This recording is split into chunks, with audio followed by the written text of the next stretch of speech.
Well, from matters politics now to a quick look at the economy. And Kenya's economy may not achieve the projected 10% growth envisaged in the country's Blueprint Vision 2030.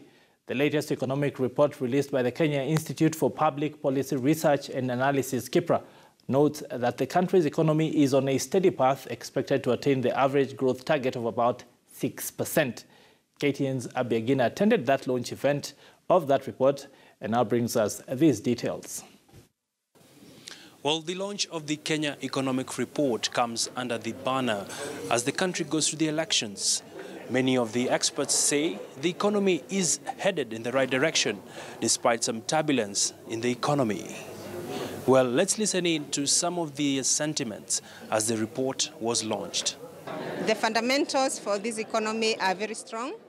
There could be turbulences here and there, but when you think about the Vision 2030 and aspirations that are there and the effort that have been put by the government so far, we are moving in the right direction.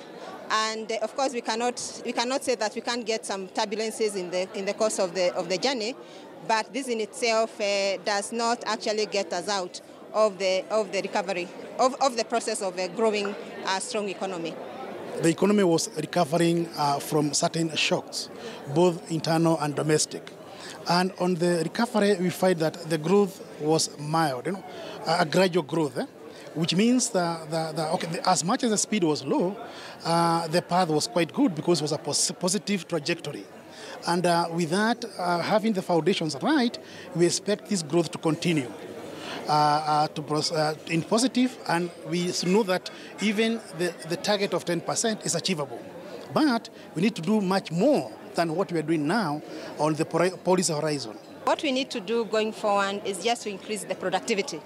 There is a lot that is going on in terms of the irrigation schemes because we cannot keep on depending on the rain-fed agriculture. And also there is a lot of emphasis on agribusiness. So we are sort of moving away from what we would call the subsistence kind of agricultural production to more agribusiness, yeah?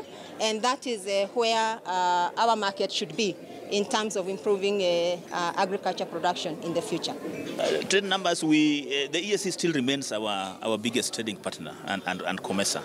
The problem is, looking at the statistics, in the recent 2 or 3 years, there have been a decline in the total exports that we sell to the region, particularly the EAC region. And this, as I mentioned, is because of the increased influx of cheap products, particularly from Asia and China. With Kenya registering a growth of 5.8%, many analysts hope that by 2020, the economy will have attained 10% GDP growth, something that many say is not an easy assignment. Reporting for KTN News, I'm Abi Agina.